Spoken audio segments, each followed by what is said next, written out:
Welcome everyone to this tutorial of my soft and sweet arrangement of the hymn Praise to the Lord the Almighty. In this tutorial, I'm going to go over a couple potential challenging parts and some suggestions for working those out, as well as some insight into my thinking as the arranger.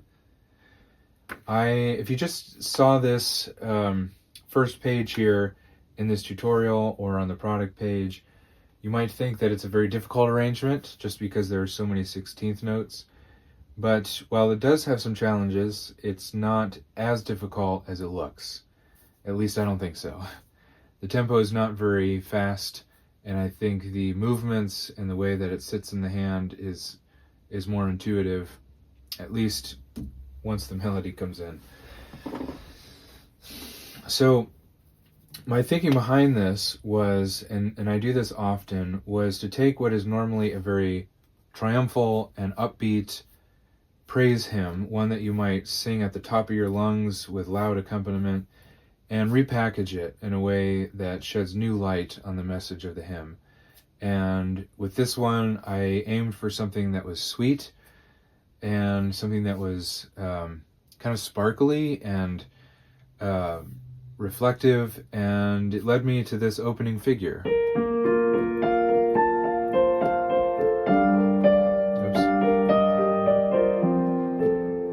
And we find here at the very beginning the first challenge of this arrangement, and that is the spread of the notes and the importance of working out the fingering.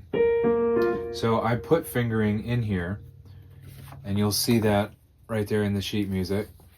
I put some notes there for fingering. And while you obviously don't have to use the fingering that I put in here, it's the fingering that I use that works for me. It's a good starting point. It's a good suggestion for you, but please feel free to change it how it works best for you. But what I do think you should consider is that you should work out your fingering, because it's quite a stretch. And I, even with my monstrously large hands, have to find myself kind of jumping to get to the next note at times. Especially right here, I kind of want to leap and get my elbow out there to reach that. So my encouragement to you is to just practice that by itself. Work out the fingering, get intentional, practice it without the pedal, so that you can hear where all of the gaps are and the kind of glitches and your playing of it.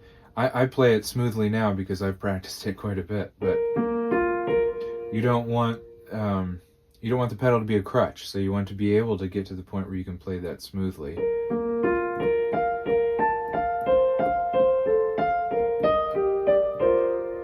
And then you can put the pedal in and be confident that it's going to give you that kind of sparkly sound. When you get to measure 3 here in the entrance of the melody, my only exhortation to you is that you make sure you bring that melody out, that doesn't get lost in all those 16th notes.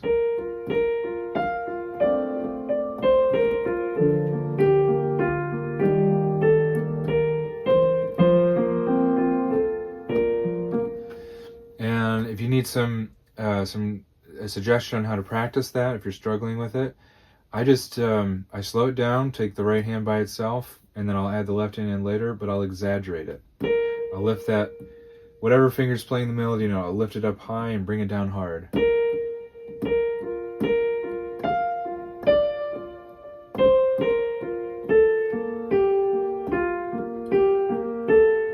It's hard to demonstrate this sideways.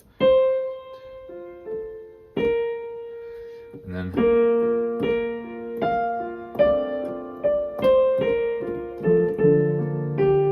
now obviously I'm not going to perform it that way, but that exercise, that movement, that getting it into your hand, into your fingers, exercising those fingers, developing that finger independence will help you when you then go to perform it.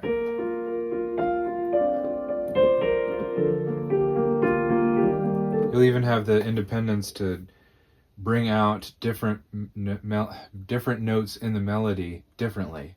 So you'll be able to get to the point where you can make it sing.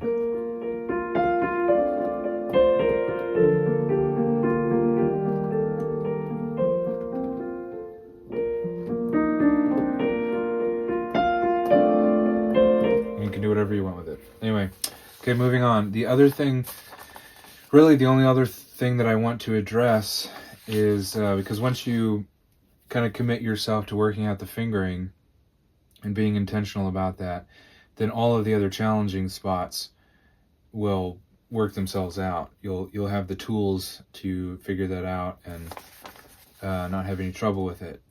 However, the one thing that I will bring up is that I'm going to come back to that. At measure 33, you will see a note here. Bracketed notes may be played a third lower or rolled. And that is, let me play it for you. I'm referring to the, well, I'll just show you. I'm referring to what I'm playing in my left hand.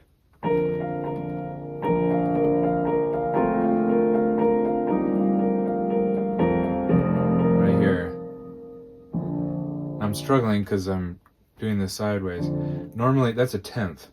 Going from a B flat past the octave up to a D. And that's normally very comfortable for me to play that because I have very large hands. And I understand that 90% of the population does not have my monstrously sized hands. So that note there, bracketed notes may be played a third lower or rolled. The bracketed note is the top note. You can either bring it down from being a B flat F D down to B flat F B flat, and that way you're only playing an octave.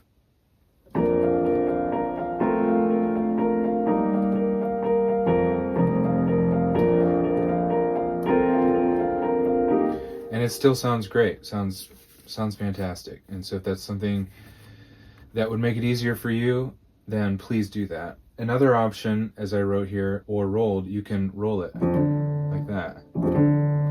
So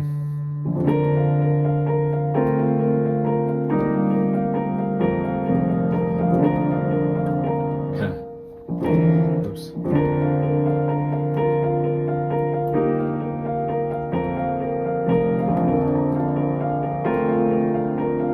That works too. So you have two options there to alter that. Again, on the last page at what is the measure? 41 here. I have another note. Bracketed notes may be omitted and bottom note played an octave higher. If you don't know what 8 VA means, that means octave higher. So what do I mean by that? Well, again, I'm asking you here in measure 41 to play a 10th. And you're also playing the melody with your thumb there. That's ridiculous, right? For 90% of the population, that's ridiculous. So I'm saying take that middle note out. So instead of this, you're taking the middle note out and you're moving the bottom note up an octave. And then you're playing thirds here. And then as written from then on. Here's what it sounds like if I were to do that.